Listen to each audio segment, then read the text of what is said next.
Hey everyone, this is Karen Waksman, founder of Retail MBA. Today we're going to be talking about selling at Overstock.com. If you have a great product, perfect for Overstock.com, this training will give you some things to think about in regards to selling to them. With that said, let's get started on today's training. The first thing I want to say about Overstock is that they're a massive online retailer. Just being on their website will get you millions of people to know about you. And it's just a really good leverage point for people who are just trying to get their products well known online. So if somebody goes and does a search for your product, they see that you're on Overstock, it makes you look cooler. It's just the cool factor, just any massive online retailer, right? The concept here is that it's not just on your website, other people like your product, other people are buying your product and so forth, including online retailers and so forth. Yes, Overstock implies that it's just an Overstock website where they sell lots of cheap stuff, but actually it's not true. They have every category: furniture, rugs, decor, bedding, outdoor stuff, kitchen, you name it, lots of stuff. And not all the stuff is discounted. Just in general, if you are looking for another opportunity of generating revenue, definitely look at some of these online retailers. A lot of you might not have thought about going to overstock.com because you thought you saw the name and you thought there'd be no way that your product at a premium would make sense for them. But honestly, they have so many differing products that they test stuff all the time. And you'd be surprised that some products are not as cheap as it would be much more anywhere there. They compete with other online retail outlets and they have more expensive stuff in some ways, cheaper stuff in other ways. And only way you'll know that is by going to their website, overstock.com, and taking a look at similar products to yours and then making assessments yourself. So don't make any assumptions. That actually gets people to lose many millions of dollars in opportunity.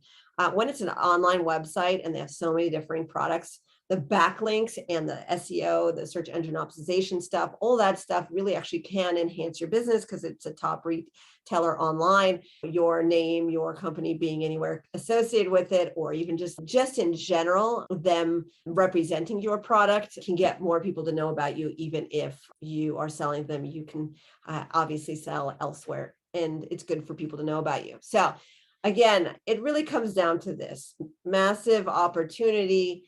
They sell lots of differing products. They even sell exercise equipment, all sorts of consumer electronics.